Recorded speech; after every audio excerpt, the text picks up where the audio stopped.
On this color wheel, how many colors do you see? Your answer should be infinite. But how many colors do we actually name, and why those colors? English has a mostly agreed upon 11. Argue with me all you want, that's what's agreed upon. Here come the comments. These 11 terms in English are red, orange, yellow, green, blue, purple, pink, brown, white, gray, black. I'm sure everyone can name more: turquoise, indigo, maroon, puce. But since these colors are often seen as shades of a larger mother color, they're not basic terms. This goes for descriptors like light and dark, too. If I said light red, would you argue that it's a separate category from pink? And this argument is only valid for English speakers, by the way. So is it presumptuous to say that all languages have the same terms for the same colors? Yes. 11 isn't a magic number. Looking back at the color wheel, English speakers have socially, linguistically, culturally agreed on color categories that look something like this. But these divisions are arbitrary. There's no reason that the definitive difference between orange and red occurs here. In fact, depending on the rods and cones in your retina, my division might look a little off to you.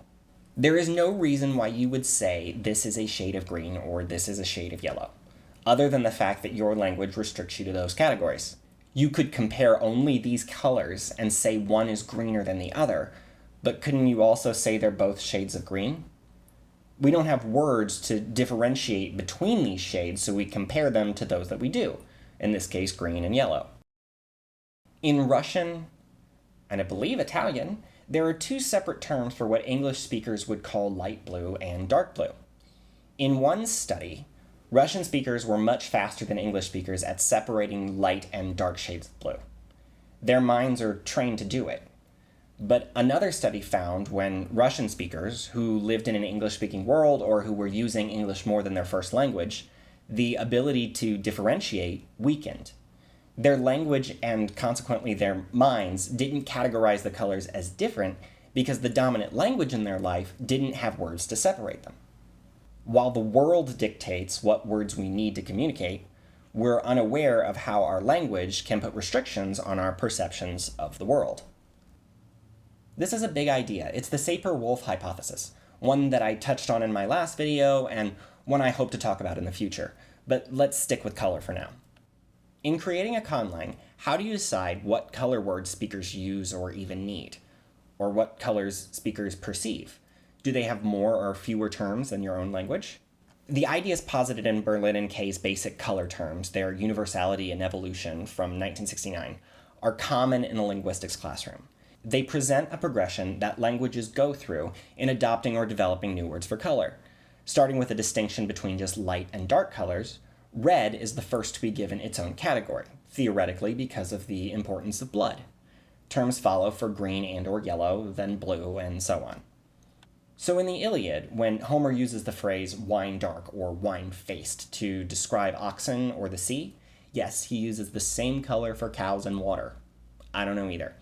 It's possible his language at the time didn't have a word for whatever color he was seeing. Let's just say it was blue, so perhaps ancient Greek was in a phase before gaining the word blue. What's interesting is that the only ancient culture to develop a word for blue was the Egyptians, and as it happens, they were also the only culture that had a way to produce a blue dye. They had a need to discuss the hues of blue, where other cultures were fine lumping it in with green. This is why many languages have words for a blue-green category, and the separation occurred later by adopting a loanword from a language that makes the separation. This can be seen in Germanic and Romance languages, because Latin lacked a definitive term for blue. And now you must ask yourself, but where did the word come from? Our word for blue comes through French via Old German, via Old Norse, which was actually used as a synonym for black. The origin of green is related to the origin for grass. Yellow comes from an old word meaning shine. Red referred to a kind of soil, suggesting maybe the speakers saw importance in clay.